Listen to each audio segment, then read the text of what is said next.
Hello everyone, I am नवीन कुमार और एक company है जो कि इंजीनियरिंग का काम करती है, साथ में ही कंस्ट्रक्शन का काम भी करती है। और बेसिकली जो कंपनी है ये जो लेबोरेटरीज होती हैं, फार्मास्यूटिकल जो कंपनीज होती हैं उनके लिए काम करती है, उनके जो इंफ्रास्ट्रक्चर डेवलपमेंट के अंदर में काम करती है, जैसे कि कितने रूम्स बनाने हैं। क्योंकि हम लोग फार्मास्यूटिकल कंपनी या फिर जो लैब्स होती हैं उनके अंदर में देखते हैं कि जो पूरा इंफ्रास्ट्रक्चर अंदर का होता है वो किसी ने वो जो पैनल्स होते हैं उनसे बना होता है, अलग अलग कैबिन्स बने होते हैं, वेंटिलेशन सिस्टम अलग टाइप का होता है, पूरा एक इंफ्रास्ट्रक्चर एक अलग ही टाइप का होता है बाकी इंडस्ट्रीज़ के लेवल के ऊपर में। तो ये जो कंपनी होती है उन्हीं लेबोरेटरीज़ को जो है टारगेट करते हुए काम करती है। सो ऐसी ये कंपनी है जो कि पूरा इंजीनियरिंग देखती है, माल का प्रोक्योरमेंट को देखती है, वहाँ पर लगाने को देखती है, कंस्ट्रक्शन को देखती है, सर्विसेज को देखती है, और बाद में अगर आगे भी कोई दिक्कत आती है तो बाद में काम को भी देखती है, आगे आने वाले फ्यूचर काम को भी देखती है। सो ऐसी ये कंपनी है जिसका नाम यहाँ पर हम लोग आज जो है हैवॉक्स टेक्नोलॉजीज लिमिटेड इस कंपनी का नाम है। ये कंपनी स्टॉक मार्केट से पैसे उठाने का ट्राई कर रही है, तो इसकी हम थोड़ा सा इन डेप्थ एनालिसिस करने की कोशिश करेंगे इस वीडियो के थ्रू। उससे पहले अगर आईपीओ से रिलेटेड बेसिक डिटेल्स की अगर बात कर लेते हैं एक बार, तो 27 सितंबर से 1 अक्टूबर के बीच में कंपनी का आईपीओ खुलने वाला है। 458 का कंपनी ने कट ऑफ प्राइस सेट किया है, और यहाँ पर आपको 1,37,400 रुपये की जरूरत पड़ने वाली है एटलीस्ट। नेक्स्ट अब कंपनी यहाँ पर 33,53,00,000 रुपए उठाना चाह रही है इस मार्केट के थ्रू, स्टॉक मार्केट के थ्रू आईपीओ नए शेयर्स जारी करके, जिसमें कंपनी पूरी खुद की जो वैल्यू लगा रही है वो है 127 करोड़ रुपए। दैट इज़ फाइन, ठीक ठाक कंपनी अपनी वैल्यू लगा रही है। बिकॉज अब कंपनी अच्छी खासी पुरानी हो, जो 2010 की बनी हुई कंपनी है, तो ठीक ठाक वैल्यू इनके पास में मार्केट शेयर भी है, ऑर्डर बुक भी है, तो वैल्यू ठीक ठाक लग रही है। आगे फ्यूचर में भी और बात करते हैं इसके बारे में।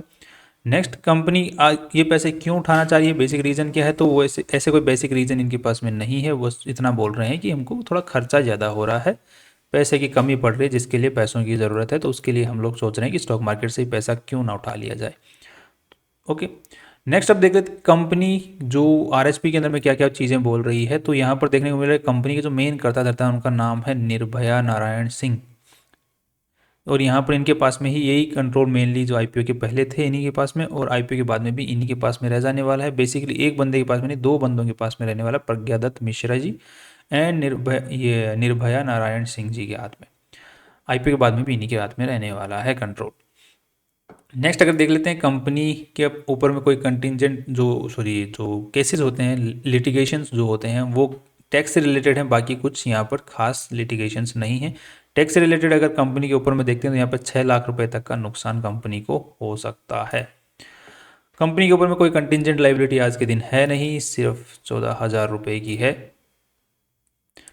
नेक्स्ट कंपनी के आज आज को जो कंपनी मेनली जो माल खरीद रही है अपनी ही एक रिलेटेड पार्टी, जो मेनली जितना भी माल, जो कि कंपनी को भी तो माल लेने की ज़रूरत पड़ती है कहीं ना कहीं से, क्योंकि जैसे तो बिजनेस करेगी नहीं, कैसे करेगी, पैनल्स वगैरह कहाँ से लगाएगी। तो कंपनी जहाँ से माल प्रोक्योर करती है वो अपनी ही दूसरी रिलेटेड पार्टी ट्रांजेक्शन के अंदर में, या फिर अपनी ही जो ग्रुप कंपनीज हैं उनसे माल प्रोक्योर करती है और फिर माल लगाती है। तो यहाँ पर एक ही काम के दो कंपनियां हैं और दो कंपनियों के अंदर में ट्रांजेक्शन दिख गया। अब कंपनी डायरेक्ट भी माल खरीद सकती थी बट नहीं खरीदा, अपनी रिलेटेड पार्टी ट्रांजेक्शन। अब रिलेटेड पार्टी जो ग्रुप कंपनी है उसने कहीं और से खरीदा, तो वहाँ से इस ग्रुप कंपनी ने खरीदा, ग्रुप कंपनी ने फिर ग्रुप कंपनी से इसने खरीदा, तो ये एक कंपनी को दो जगह दिखा दिया कि वहाँ से देखो कितना रेवेन्यू आ रहा है हमारी जो ग्रुप कंपनी है उसके अंदर में। तो ये स्मार्टनेस होती है, स्मार्टनेस होनी भी चाहिए खैर बिजनेस करते वक्त। बस ये है कि स्मार्टनेस जो है कंपनी आगे फ्यूचर में चल के इन्वेस्टर्स को नुकसान ना दे, तो बेटर रहता है। तो रिलेटेड पार्टी ट्रांजेक्शन में अच्छा खासा यहाँ पे देखने को मिल रहा है, बट परचेजिंग में दिख रहा है, सेल में नहीं दिख रहा। नेक्स्ट यहाँ पर जो जितना भी माल प्रोक्योर कर रही है उसका 41% जो रिलेटेड पार्टी से आ रहा है, बाकी 58% जो है अनरिलेटेड पार्टी से आ रहा है। अब कंपनी का जितना भी रेवेन्यू जनरेट हो रहा है वो एग्जिस्टिंग जितने भी कस्टमर्स हैं वहाँ से जो है 47 करोड़ का इस बार रेवेन्यू आया है, और जो नए कस्टमर्स हैं वहाँ से 58% का वो जो रेवेन्यू आया है। अब एक बार जैसे प्रोजेक्ट ख़त्म हो गया तो अब वो बाद में जो सर्विसेज होती हैं, फिर जो बाद के अंदर में जो जो उनके ऑलरेडी काम कर चुकी है कंपनी, तो उनको अगर फिर से ज़रूरत पड़ती है तो फिर जब पड़ेगी तब पड़ेगी। बाकी एक बार को तो काम हो गया तो फिर अगले नए कस्टमर के ऊपर में शिफ्ट हो जाती है कंपनी। तो यहाँ पर ऐसा नहीं है कि कोई एक काम जो है वो रेगुलर रहेगा ही रहेगा, जैसे दूसरी इंडस्ट्रीज़ के अंदर में देखिए प्रोडक्शन लाइन चल रही है तो बाद में कस्टमर जो है वो बने ही रहेंगे लाइफ टाइम के लिए, राइट। इस टाइप का इसके अंदर में कोई काम वैसा है नहीं, फिर से जरूरत पड़ेगी फिर से कॉन्ट्रैक्ट मिलेगा फिर से काम होगा। आज के दिन कंपनी के पास में 153 करोड़ रुपीस की ऑर्डर बुक ऑलरेडी पेंडिंग पड़ी हुई है, बाकी काम चल रहा है, बाकी पेंडिंग भी पड़ी हुई है 153 crore rupees worth of order book. That's nice. 125 लोग आज के दिन कंपनी में काम कर रहे हैं और यहाँ पर कंपनी का जो लोगो है हैवॉक्स, ये रजिस्टर्ड है। साथ में कंपनी के पास में डोमेन है, मतलब एक वेबसाइट पे 2010 से ही एक्टिव है एंड आगे फ्यूचर में भी एक्टिव रहने की उम्मीदें हैं। यहाँ पर कंपनी के पास में जो दो प्रॉपर्टीज़ हैं, एक तो लोधा लिमिटेड, ये जोली बोर्ड लिमिटेड, ये जो प्रॉपर्टी है सेलर इनसे लिया हुआ, ये प्रॉपर्टी है महाराष्ट्र के अंदर में। ये रजिस्टर्ड ऑफिस है कंपनी का, जिसको कंपनी ने 5 करोड़ 24 लाख रुपए में 2018 में खरीदा हुआ है। इसके अलावा कंपनी के पास में एक प्रॉपर्टी और है जो अभी अनयूटिलाइज्ड है, यूटिलाइज्ड नहीं है, जो कि 62 लाख रुपए के अंदर 2017 के अंदर में खरीदा हुआ है कंपनी ने। तो यहाँ पर दो प्रॉपर्टीज़ नाम है कंपनी के, बाकी जितनी भी प्रॉपर्टीज़ हैं जो भी कंपनी के काम आ रही हैं वेयर हाउस की जगह फिर या फिर जो नॉर्मल ऑफिसेज की तरह अलग अलग शहरों के अंदर में, वो सारे ही लीज पर हैं, कोई भी ओन्ड नहीं है। यहाँ पर अगर कंपनी की ओर देखते हैं तो कंपनी 2010 में शुरू हुई थी हैवॉक्स टेक्नोलॉजी प्राइवेट लिमिटेड के नाम से। फिर इनको जो सर्विसेज होते हैं ये इंडिया में ही नहीं सर्विस देते हैं, एक्सपोर्ट भी करते हैं अपनी सर्विसेज, बाहर के जो देश हैं वहाँ पर भी अपनी सर्विसेज देते हैं। तो 2 स्टार एक्सपोर्ट हाउस को का जो दर्जा है इनको मिला था 2023 के अंदर में। 2024 के अंदर में इन्होंने अपना जो है आईपीओ लेके आ गए। बड़ी जल्दी में रहते हैं आईपीओ लेके आने में यार आजकल कंपनी।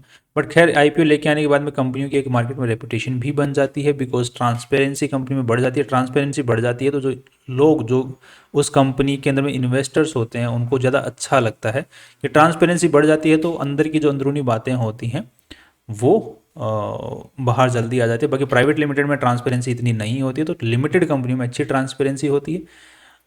बिजनेस क्या चल रहा है, किस तरीके से मैनेजमेंट काम कर रहा है, कंट्रोल अच्छा खासा बना रहता है इन्वेस्टर्स का, जिस वजह से कंपनी को नए प्रोजेक्ट्स अच्छे भी मिलते हैं और नए नए इन्वेस्टर्स भी अच्छे आते हैं कंपनी के अंदर में। तो इस वजह से काफ़ी कंपनियां जो है सिर्फ नाम लिस्ट करवाने के लिए भी स्टॉक मार्केट में आती रहती हैं। नेक्स्ट, अब यहाँ पर कंपनी के जो प्रमोटर लोग हैं इनके पास में आईपीओ से पहले जो है 90% शेयर होल्डिंग थी कंपनी के अंदर, मालिकाना हक था। आईपीओ के बाद में 66% रह जाने वाला है। That is very nice. अब हमें एक थोड़ा सा और देखना पड़ेगा कंपनी की आरएचपी के अंदर में, बैलेंस शीट के ऊपर नज़र डालनी पड़ेगी। बैलेंस शीट के अंदर में हमें क्या देखने को मिलेगा कि कंपनी में कितना पैसा आज के दिन लगा हुआ है। तो उसकी अगर बात करते हैं तो यहाँ पर पूरा जो पैसा लगा है वो 63 करोड़ रुपया कंपनी में लगा हुआ है। 63 करोड़ रुपए में से out of 63 crore rupees 30 crore rupees जो है वो शेयर होल्डर्स का पैसा है, इन्वेस्टर्स का पैसा है। दैट मीन्स हमारा पैसा है जो कि इन्वेस्ट करने वाले हैं इस कंपनी के अंदर में, सभी का मिल के पैसा जो है कंपनी का पैसा है 30 करोड़ रुपए। बाकी जितना भी पैसा लगा वो उधारी का पैसा है। बाकी अब ये पैसा कहाँ कहाँ लगा हुआ है, तो यहाँ पर प्रॉपर्टी प्लांट एंड इक्विपमेंट के अंदर में 8 करोड़ रुपीज़ के आसपास में लगा, 9 करोड़ रुपीज़ के आसपास में लगा हुआ है। और नेक्स्ट अगर यहाँ पर बड़ा पैसा जो है इन्वेंट्री में पड़ा हुआ है, माल खरीद के रखा हुआ है कंपनी ने, और ट्रेड रिसीवेबल काम करके दिया हुआ है बट काम का किए हुए का कोई पैसा आया नहीं है, तो 25 करोड़ रुपए वहाँ अटका हुआ है। इसके अलावा 4.5 करोड़ रुपए के आसपास में कैश है कंपनी के पास में, और करंट एसेट्स के आसपास में दूसरे करंट एसेट्स की फॉर्म में पैसा पड़ा हुआ है। इसी के साथ में अगर हम लोग कंपनी के रेवेन्यू की अगर बात करते हैं तो पिछले साल के मुकाबले इस साल अच्छा खासा इंक्रीज देखने को मिला है, लगभग 10% का इंक्रीज देखने को मिला, 10% ज़्यादा का ही देखने को मिला। इसी के साथ में अगर नेट प्रॉफिट्स की बात करते हैं तो वो यहाँ पर बहुत ही अच्छे खासे तरीके से बढ़ चुके हैं। Profit after tax profit for the period is 5 crore से सीधा ही 9.5 करोड़ रुपए पहुंच चुके हैं। That is quite good, that is very nice. Company के अदर एक्सपेंसेस के अंदर में कंपनी ने अपने आप को कंट्रोल किया है। 13 करोड़ रुपए से 14.5 करोड़ रुपए से सीधा ही 14.25 करोड़ रुपए के ऊपर में आ चुकी है। और यहाँ पर जो दूसरा बाकी जो खर्चा है, यहाँ पे कॉस्ट ऑफ मटेरियल और सर्विस कंज्यूम्ड के अंदर में भी कंपनी ने खर्चा बचाया है। तो ओवरऑल मिला के यहाँ पर जो है कंपनी का नेट प्रॉफिट्स बढ़ा है, दैट इज़ 9.5 करोड़ रुपए के आसपास में। जबकि पिछले साल की अगर बात करते हैं तो वहाँ पर जो रेवेन्यू ज़्यादा तरीके से बढ़ा था बट नेट प्रॉफिट्स वहाँ पर कुछ खास बढ़े नहीं थे। इस साल रेवेन्यू ज़्यादा नहीं बढ़ा बट नेट प्रॉफिट्स अच्छे खासे बढ़ गए। आईपीओ जो होती है ना उसकी अलग ही एक वो होती है, साख होती है। आईपीओ आते ही कंपनी के प्रॉफिट्स ऑटोमेटिक बढ़ जाते हैं। इसी के साथ में अगर कैश फ्लो की बात करें तो कैश फ्लो की तो लगी पड़ी है। किस तरीके से लगी पड़ी है कि net cash generated from the utilize operating activities से 12 करोड़ रुपए माइनस में है, मतलब कैश कंपनी में आया ही नहीं है। कैश बाहर बहुत ज़्यादा गया है इस साल। अगर देखा जाए तो 12 करोड़ रुपए जो है बाहर गया है, कमाई की है वो पैसा तो गया ही गया है, उसके अलावा 12 करोड़ रुपया और गया। तो यहाँ पर मेनली पैसा कहाँ गया है, मेनली यहाँ पर पैसा क्या है कि 32 करोड़ रुपया जो कंपनी के पास में कैश पड़ा हुआ था, ये तो एक तो सीधा ही चला गया अदर करंट लाइबिलिटीज़, जो कि यहाँ पर कंपनी बोल रही है कि अदर करंट लाइबिलिटी क्या थी, एडवांस आया हुआ था कस्टमर से, तो वो जो एडवांस आया हुआ था वो कंप्लीट यहाँ पर हमने कर दिया, एक तो एडवांस वापस काम कर दिया या फिर चुका दिया। दूसरा, एक तो वो पैसा चला गया, तो कैश एक तो सीधा सीधा चला गया 32 करोड़ रुपया। इसके अलावा हमारे पास में जो बाकी कैश है, short term loans and advances, तो वहाँ से जो हम लोन देते थे वो पैसा भी रिकवर हो गया हमारे पास में।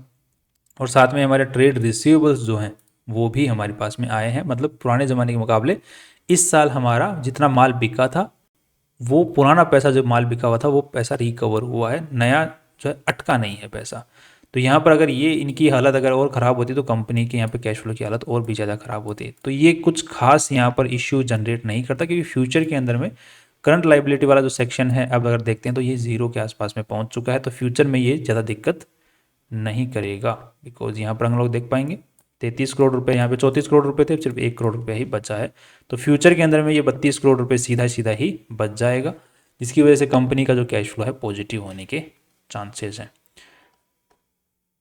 अगर पुराने डेटा की अगर बात करते हैं तो पुराने डेटा में कंपनी ने कभी भी कैश फ्लो पॉजिटिव नहीं दिया है। पुराने ज़माने के अंदर में कंपनी का ट्रेड रिसीवेबल्स की वजह से कैश फ्लो है बैंड बजी थी, और इस बार जो है इसकी वजह से बैंड बजी है कस्टमर्स। सो ओवरऑल देखा जाए तो कैश फ्लो के अंदर में कंपनी कैश जनरेट नहीं कर पा रही है, ओवरऑल बात बस इतनी सी है, राइट। नेक्स्ट अब देख लेते हैं कि कंपनी को अगर एक बार कंपेयर करके भी देखते हैं लेटेस्ट डेटा के अकॉर्डिंग, तो एक कंपनी ऑलरेडी है एलादा इंजीनियर्स, जो सिमिलर सा ही काम करती है। सो उसको अगर बात करते हैं, बट इंडस्ट्री अलग है, ध्यान रखना इंडस्ट्री इनकी अलग है, इनकी अलग है। ये फार्मास्यूटिकल कंपनीज को टारगेट करते हैं जो आईपीओ लेके आ रही है, और ये जो जिसके साथ हम कंपेयर कर रहे हैं इनकी इंडस्ट्री अलग है, ये रेजिडेंशियल प्रॉपर्टीज या कमर्शियल सेगमेंट में काम करते हैं। अब इनके साथ कंपेयर करते हैं तो पी और पीबी रेशियो एक बार निकाल लेते हैं। तो लेटेस्ट डेटा के अकॉर्डिंग 9 करोड़ 40 लाख रुपए कंपनी ने कमाए हैं, वैल्यू लगाई है 127। तो यहाँ पर देखने को मिल रहा है कितना, 90 9 38 9 36 14 का पी रेशियो देखने को मिल रहा है। 14 का पी रेशियो काफ़ी अच्छा माना जाता है। एंड सेकेंडली अगर कंपनी का हम लोग कंपेरेटिवली कंपेयर करते हैं तो इसका जो पी रेशियो है वो 10 का पी रेशियो है। सो कंपेरेटिवली देखा जा रहा है तो कंपनी कम कमाई कर रही है।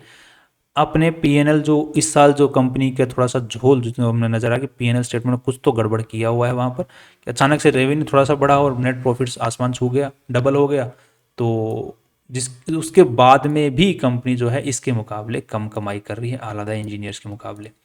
नेक्स्ट कंपनी का अगर हम लोग पीबी रेशियो की अगर बात करते हैं नेटवर्थ की, तो यहाँ पे 30 करोड़ रुपए की नेटवर्थ और 33 करोड़ रुपए और आ जाएंगे, तो 60 करोड़ रुपए खर्चा मान के चल लेते हैं कि रेवेन्यू के अंदर में, सॉरी जो रिजर्व्स में 60 करोड़ रुपए जाने वाले, तो 60 करोड़ से नेटवर्थ और यहाँ पर वैल्यू लगाई है 127, तो सीधा सीधा ही हो गया 2.1 का पीबी रेशियो, जिसको कंपेयर करते हैं यहाँ पर तो इसका है 1 का पीबी रेशियो।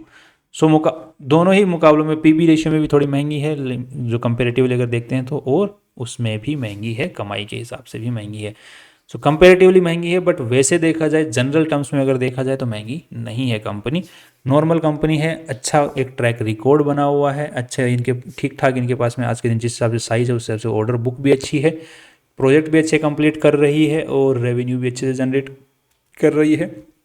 थोड़ी स्मार्टनेस परचेजिंग के जो परचेजिंग वाला जो पार्ट है वहाँ पर थोड़ी स्मार्टनेस दिखा रहे हैं ये ग्रुप कंपनीज के साथ में मिलके, बट वो कुछ खास आज के दिन तो दिख नहीं रही है।